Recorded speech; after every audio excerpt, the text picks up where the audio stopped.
Welcome into another episode of 5 Minutes with Sean, maybe 10. Today I want to talk about the two-way street of accountability. Recently I've been doing a lot of discussion about vendors and their inefficiencies, which is obviously pretty low-hanging fruit. However, I've gotten a fair amount of shit about not showing both sides of the discussion. So let's talk about where dealerships' part in accountability is. As a company whose whole sole job in this great industry is to help everyone with their accountability from dealer to vendor, I've seen plenty of missteps along the way on the dealer side. First of all, if you're going to try something, try it for a committed amount of time, at a minimum 90 days. For those of you trying things for 30 days, you're wasting your time. And I get it. If it's free for 30 days, then commit to it for 90 days knowing you're going to get the first 30 for free. This is someone who's not selling you anything, so I hope you understand that I'm coming to you from a place of what's best for you, because like I said, when you're in the accountability together, what happens is it takes time for, whether it's a training program, whether it's a marketing program, all those things take time to gel and understand one another and really truly come together. So we need to be accountable there. There are plenty of shitty owners and operators in the car business, okay? That's a real thing. I've worked for some dudes that were pretty hardcore. I had guys that would fine you for taking vacations. And I mean that in the nicest way possible, but for my own wedding, I was at the height of sort of my business. I was being told, look, you can be gone for a certain amount of days. Anything after that's going to cost you $500 a day. Sounds crazy, but that was the world I lived in, that I was accepting of, right? So I started to think about accountability to my dealer partners that, hey, if I see something that's off the rails, whether it's in training, whether it's in marketing, whatever it is, whether it's in just basic process, I feel compelled to say something. Dealers also, when you get involved with a vendor, you need to be on top of, let's just say it's specials, right? So you expect your marketing company to get all your ads out, get everything out. Well, there's a second half of that accountability that comes from you, the dealer. Now, I know that a lot of us are backed up because of the OEM releasing those, incentives to us. But once you get them, you got to give them up. You got to get them out there, right? I also think that as dealers, we started the whole attribution discussion at some level. We really did. We started it by saying, well, how many cars are you going to sell me? Do yourself a favor. Stop looking at your marketing that way. It's not a helpful way. If you want to look at a sales trainer that way, I guess somewhat I could see that, but stop with the marketing. How many cars are you going to sell me? What's this widget going to do for me?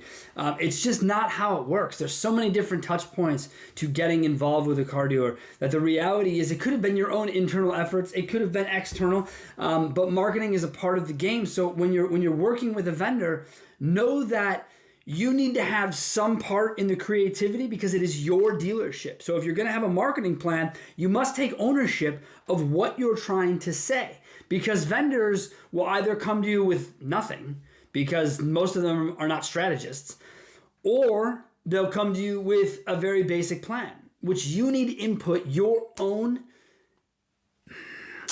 style, your own city, your own culture into that. You can run ads, guys, that have nothing to do with the sale price of a car.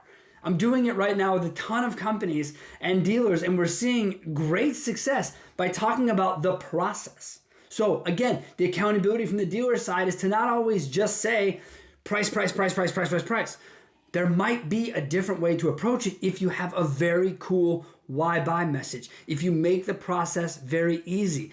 All of those things can be easily advertised, but we need to know about them. And most importantly, dealers, in this whole advertising thing, if you're going to work with a vendor to advertise a message that you do business in such and such a way, you need to deliver on that message. Otherwise, you've wasted all of your efforts and the vendor's efforts to get you there. Keep that in mind. And what I'll say with training as it relates to the accountability of dealers, having been a trainer in a previous life, it's tough because as dealers, if the buy-in is not from the very, very, very, very top, anyone in the middle who doesn't buy into whatever the trainer is talking about, the whole thing gets crushed. I can't tell you how many times I walked out of a store and someone would say, my manager told me not to bother with what you just said. Now, I know that happens all the time to big time trainers because I hear the stories. So dealers, again, I'm going to tell you, if you want to go at this, if you want to invest in your people, make sure everyone buys into the investment. Otherwise, you're just burning cash. It makes no sense. So accountability is and always will be a two-way street with vendors. Obviously, like I said, it's easy in my world to see the vendor problems because that's what we help people deal with. So we understand that our dealers put that on us, but along the way, everyone definitely does take their part. So before you hire a marketer, before you hire a new vendor, before you hire a trainer, really ask yourself, Mr. Dealer, Mrs. Dealer, what am I trying to accomplish with this purchase? That's question number one.